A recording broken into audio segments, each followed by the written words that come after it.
Bonjour à tous, on se retrouve pour parler de Sabrina Carpenter.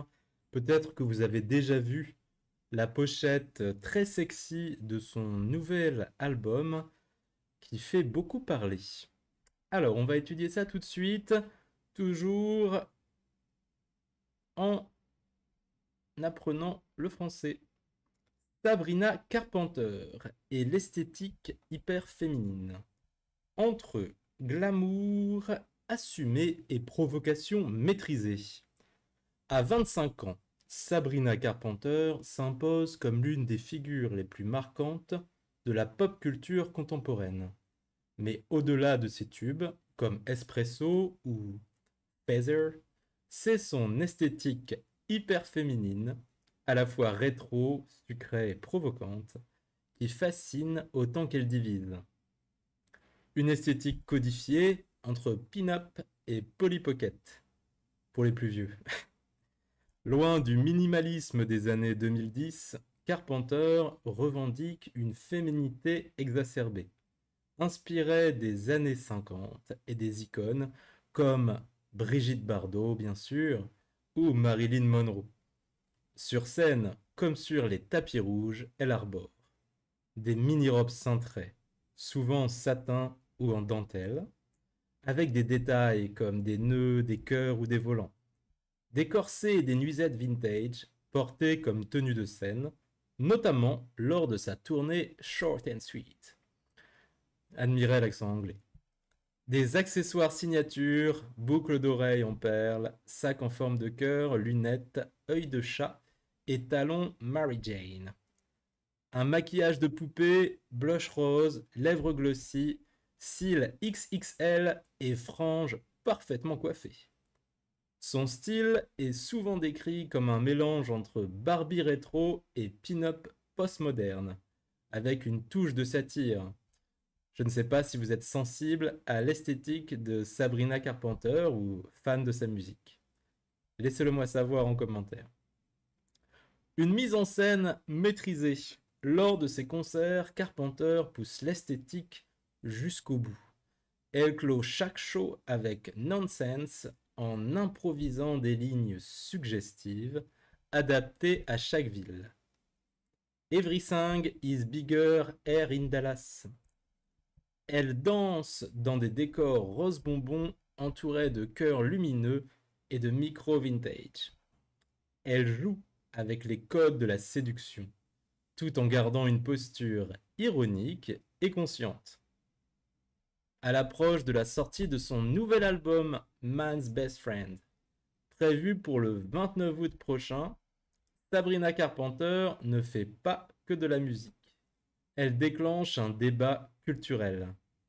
La pochette de l'album, la montrant à quatre pattes, tirée par les cheveux par un homme hors champ, a enflammé les réseaux sociaux. Et il y a de quoi. C'est une image choc entre satire et soumission. Dans le visuel, on voit Carpenter en robe noire et talons aiguilles, agenouillé dans une posture canine, pendant qu'un homme anonyme dont on ne voit pas le visage lui tire les cheveux. Évidemment, cette couverture a entraîné de nombreuses réactions. D'un côté, des militantes comme Glasgow Women ont dénoncé une image régressive qui réduit les femmes à des objets ou des animaux domestiques. Mais d'un autre côté, beaucoup de célébrités, de stars ou simplement de TikTokeuses ou Instagrammeuses populaires se sont fait une joie de copier ou de parodier la pose de Sabrina Carpenter sur la couverture de cet album. Internet, lui, est divisé. Est-ce que c'est une satire brillante ou un marketing humiliant? Car il est vrai que, d'ores et déjà, d'un point de vue marketing, c'est une réussite. Sur Instagram, des commentaires comme ce visuel nous fait reculer de 50 ans ou ce n'est pas le moment pour ce genre de message ont été massivement likés. D'un autre côté, d'autres femmes y voient une critique ironique du regard masculin. Un utilisateur sur X écrit: C'est une satire sur la manière dont le public l'aperçoit, comme un objet du mal gaz. La réponse de l'artiste, quant à elle, dans Rolling Stones, est beaucoup plus nuancée. Carpenter a déclaré I cannot give a fuck about it because I'm just so excited, balayant la polémique avec désinvolture. Si vous voulez mon avis, c'est un très bon coup marketing et ça va lui rapporter beaucoup d'argent. Pour l'hyperféminité, tendance TikTok ou stratégie pop assumée. Carpenter incarne, depuis ses débuts, une féminité exacerbée. Mini-jupe, pose suggestive, maquillage très glamour. Elle s'inscrit dans une vague qui mêle clean girl, bimbocore et tradwife esthétique sur TikTok. Lors de ses concerts, elle mime fréquemment des positions sexuelles, notamment pendant la chanson Juno, suscitant l'enthousiasme de certains et le malaise chez d'autres. Cette esthétique rappelle les pin-up des années 50, comme Madonna par exemple. Rien de nouveau de ce côté-là.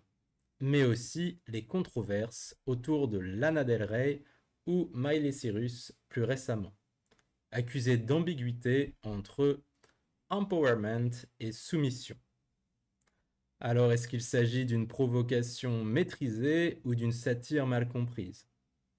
Certains critiques estiment que la satire échoue si elle est indiscernable de ce qu'elle dénonce. Si seules les femmes initiées comprennent, ce n'est plus de la satire, c'est un message dangereux. De l'autre côté, dans le débat féministe, l'autrice Leora Tannenbaum, que je ne connais pas, n'hésitez pas, si vous savez qui c'est, dites-le moi en commentaire, je ne la connais pas. Rappelle que le féminisme doit aussi inclure les femmes qui choisissent d'être sexy, même si cela dérange. Cela fait sans doute surtout vendre. Carpenter ne cherche pas à être une icône féministe, mais elle force le public à confronter ses propres contradictions face à la sexualité féminine.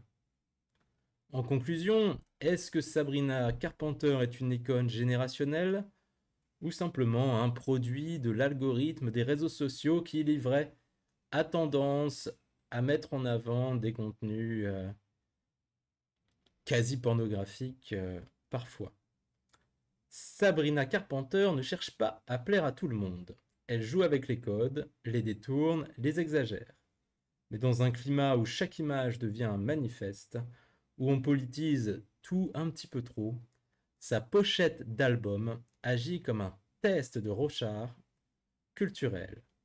Ce que l'on y voit en dit souvent plus sur nous que sur elle. Le test de Rorschach, c'est avec les taches d'encre, hein, me semble-t-il, pour ceux qui ne sont pas familiers avec ça. Ok, c'est un débat intéressant. N'hésitez pas à me dire en commentaire ce que vous pensez de la pochette d'album de Sabrina Carpenter et si elle fait ou non passer un petit peu sa musique en second plan, parce que du coup, je connais la pochette de son album, mais je ne sais pas vraiment ce qu'elle chante. Merci de m'avoir écouté aujourd'hui, abonnez-vous et n'hésitez pas à me poser des questions s'il y a un mot que vous ne comprenez pas ou si vous avez besoin d'une leçon de français. Merci à tous, au revoir.